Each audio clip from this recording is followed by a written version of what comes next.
Chapter 2.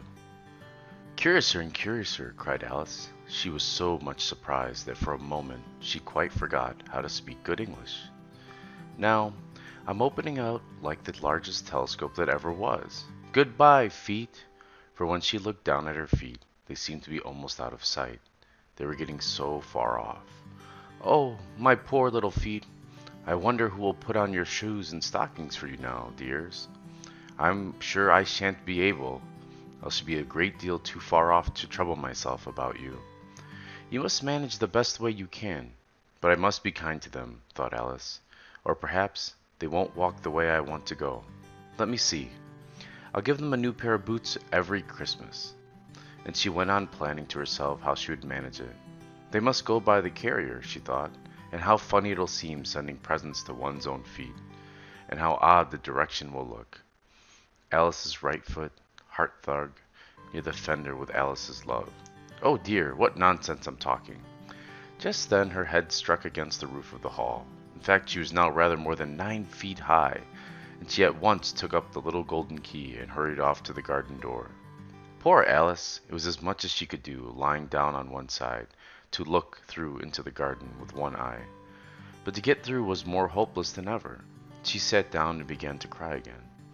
You ought to be ashamed of yourself, said Alice. A great girl like you, she might well say this, to go on crying in this way. Stop this moment, I tell you. But she went on all the same, shedding gallons of tears until there was a large pool all around her, about 4 inches deep, reaching half down the hall. After a time she heard a little pattering of feet in the distance, and she hastily dried her eyes to see what was coming. It was the White Rabbit returning, splendidly dressed with a pair of white kid gloves in one hand and a large fan in another. He came trotting along in a great hurry, muttering to himself as he came, Oh, the Duchess, oh, won't she be savage if I kept her waiting? Alice felt so desperate that she was ready to ask help of anyone. So when the rabbit came near her, she began, in a low, timid voice, If you please, sir. The rabbit started violently, dropped the white kid gloves and the fan, and scurried away into the darkness as hard as he could go. Alice took up the fan and gloves, and as the hall was very hot, she kept fanning herself all the time she went on talking. Dear, dear, how queer everything is today, and yesterday things went on just as usual. I wonder if I've been changed during the night. Let me think. Was I the same when I got up this morning? I almost think I can remember feeling a little different. But if I'm not the same, the next question is, who in the world am I? Ah, that's the great puzzle. And she began thinking over all the children she knew that were the same age as herself, to see if she could have changed her any of them. I'm sure I'm not Ada, she said, for her hair goes in such long ringlets, and mine doesn't go in ringlets at all. And I'm sure I can't be Mabel, for I know all sorts of things, and she knows such a very little. Besides, she's she, and I'm I, and oh dear, how puzzling it all is. I'll try if I know all the things I used to know. Let me see, 4 times 5 is 12, and 4 times 6 is 13, and 4 times 7, oh dear, I shall never get to 20 at that rate. However, the multiplication table doesn't signify. Let's try geography. London is the capital of Paris, and Paris is the capital of Rome, and Rome... No, that's all wrong, I'm certain. I must have been changed for Mabel. I'll try and say, How doth the little... And she crossed her hands on her lap as if she were saying lessons and began to repeat it, but her voice sounded hoarse and strange, and the word did not come the same as they used to do. How doth the little crocodile improve the shining tail, and pour the waters of the Nile on every golden scale? How cheerfully he seems to grin, how neatly spread his claws, and welcome little fishes with gentle, smiling jaws. I'm sure those are not the right words, said poor Alice, and her eyes filled with tears again as she went on.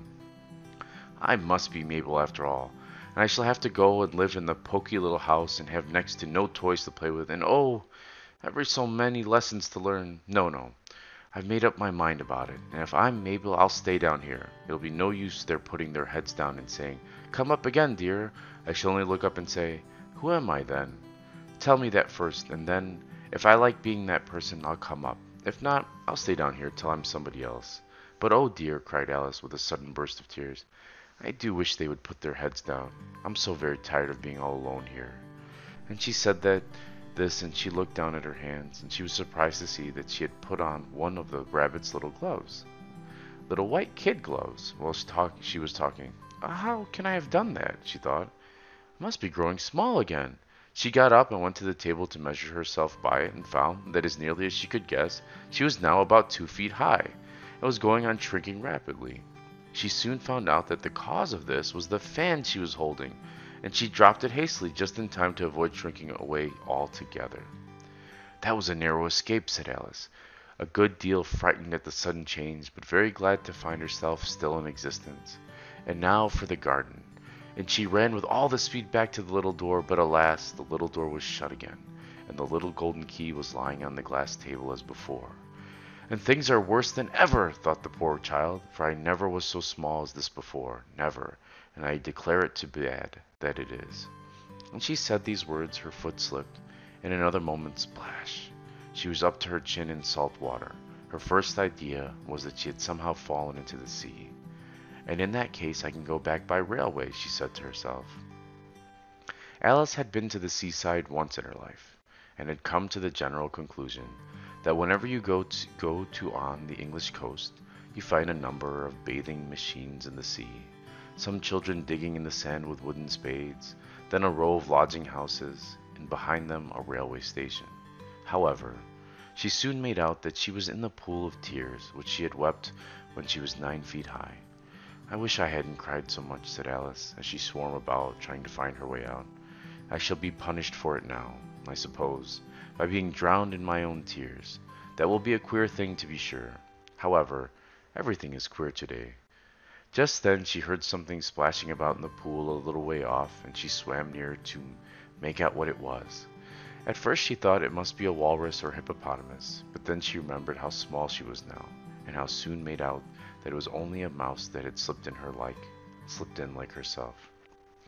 Would it be of any use now, thought Alice, to speak to this mouse? Everything is so out of the way down here that I should think very likely it can talk. At any rate, there's no harm in trying.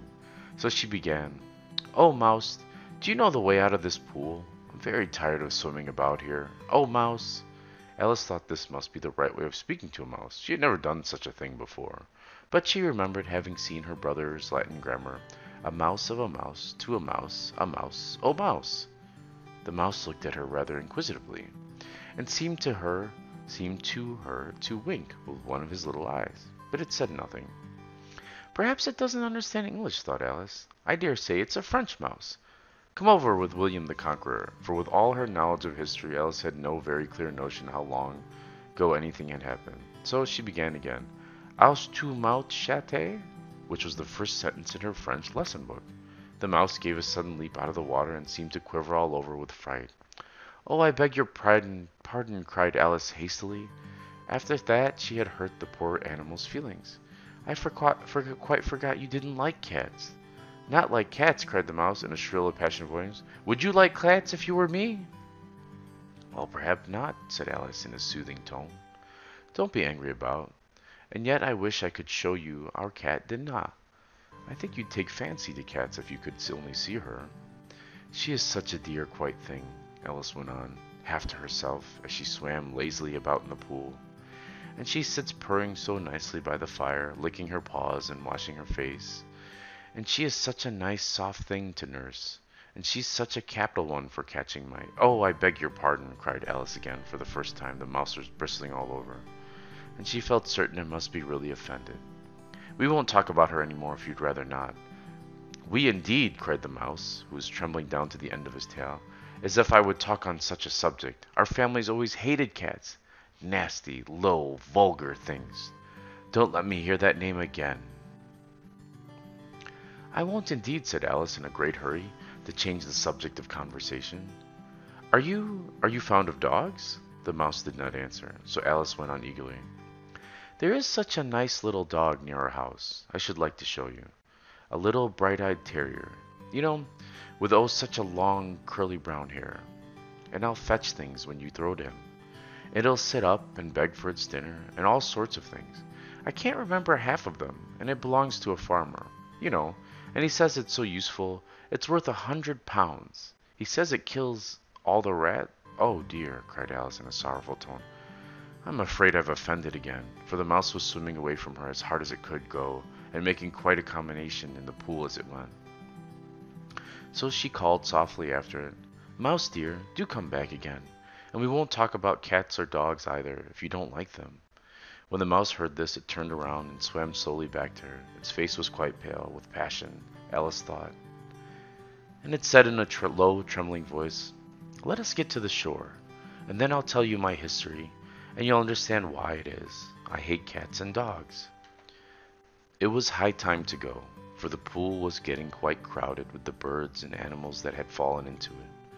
There were a duck and a dodo, a lory and an eaglet, and several other curious creatures. Alice led the way, and the whole party swam to the shore.